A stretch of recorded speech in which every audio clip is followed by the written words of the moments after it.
Hello everyone. आज मैं आपको शॉर्ट हैंड के चैप्टर में डिप्थंग पढ़ाने जा रहा हूं। डिप्थंग का हिंदी अर्थ होता है द्विस्वर। Two vowel sound. द्विस्वर, टू वॉवेल साउंड। इसका डेफिनेशन है a diphthong is a union of two vowel sound representing one syllable. आप देखते हैं यहां पर प्रोफेसर स्वीट लिखा गया है। प्रोफेसर स्वीट मैंने पहले भी बताया था कि पिटमैन साहब के फ्रेंड थे। इस शॉर्ट हैंड में जितनी भी परिभाषाएं दी गई हैं, ये सारी परिभाषाएं प्रोफेसर स्वीट के द्वारा दी गई है। अर्थ होता है diphthong is a union of two vowel sound. Diphthong क्या कहलाता है? दो वॉवेल साउंड को एक सिलेबल के द्वारा उच्चारण किया जाना डिप्थंग कहलाता है।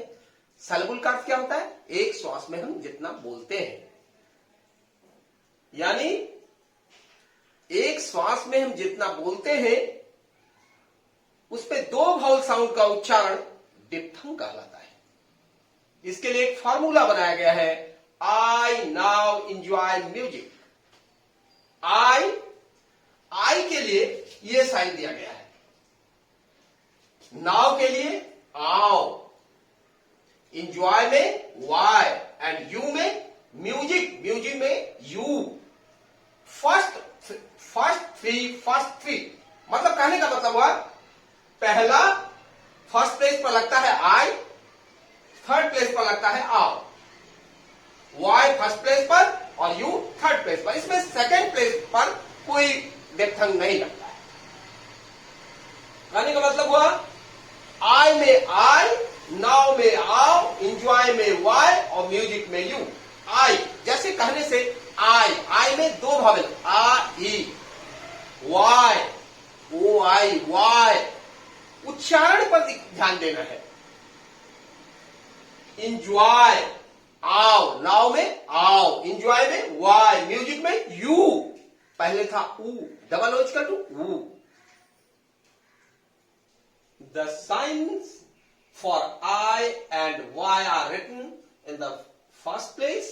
The sign for ow and you are written in the third place. कैसे? एग्जाम्पल में देखें। टी में आई लगा, टाई। टी में आई और एम, टाइम। टी में वाई लगा, ट्वाई। टी में वाई और एल, ट्वेल्व। के में आओ लगा, काओ। के में आओ और डी, कॉड। डी में यू और टी, और फिर इधर ई, ड्यूटी। एम में यू लगा और एल लगा, म्यूल। ये आप देखेंगे कि इसमें टू वॉवेल साउंड लगा है। टू वॉवेल साउंड कहने का मतलब डिप्थंग साइन लगा है first place and third place पर। Join diphthong. The diphthong sign may be join in many words. Diphthong sign को बहुत सारे शब्दों में जोड़कर भी लिखा जाता है, मे बी ज्वाइन। आइटम, देखिए यहां क्या हुआ, आइटम में देखिए ऐसे आइटम में आप देखिए कि क्या हुआ कि ये पहले जोड़ दिया गया। जोड़ने से क्या हुआ कि स्पीड में बढ़ोतरी हुई। आई पहले लग गया, बाद में लगाना हमारे लिए 0.01 सेकेंड भी कीमती है। आइडल, आइव, नाय, इस तरह हम जोड़कर भी किसी को भी मतलब किसी भी स्ट्रोक में डिप्थंग साइन को जोड़कर भी लिख सकते हैं। और जो इसी तरह नेक्स्ट कहता है the semi circle you may be written for convenience of joining. जोड़ने की सुविधा के आधार पर सेमी सर्किल किसी भी स्ट्रोक के अंत में यू को रिप्रेजेंट कराता है। फॉर एग्जाम्पल क्यू, के में लगा तो क्यू, एम में लगा तो म्यू, एन में लगा तो new. The sign for I is abbreviated when prefixed to L and M, and the sign for ow is abbreviated when affixed to N. कैसे? देखिए, कहता sign I K, L, M के साथ short हो जाता है। कैसे होता है? देखिए, I में लगा I can, एक टिक हो, I can, I am, I will and I'll भी कर सकते हैं, दोनों, और एंड कि आओ के साथ शॉर्ट हो जाता है नाउ। अब मैं आपको ट्राइफोन्स के बारे में बताने जा रहा हूं। ट्राइफोन का अर्थ होता है तीन भावेल साउंड को एक चिन्ह द्वारा व्यक्त किया जाना।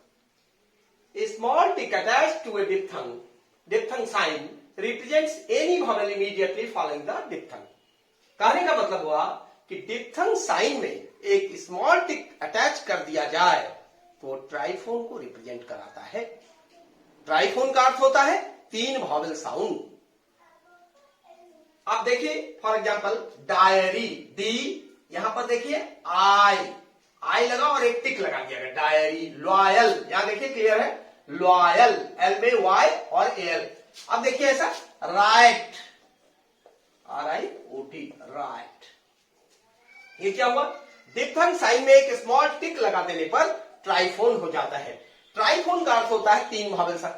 कहता है these sign are called triphones, they represent three vowel in one sign. अब कौन सा साइन होगा, डिप्थंग के अलावा तीन भावेल साउंड। तीन भावेल साउंड कौन कौन, any vowel, A, E, I, O, U, ये पांचों में कोई एक ठो को रिप्रेजेंट करना है। जैसे इसमें लगा डायरी, ये ए जो है ये ए एक्स्ट्रा आया, इसी को ट्राइफोन कहेंगे। लॉयल, वाई तो हुआ डिप्थंग का, ए एक्स्ट्रा आया, ये लॉयल।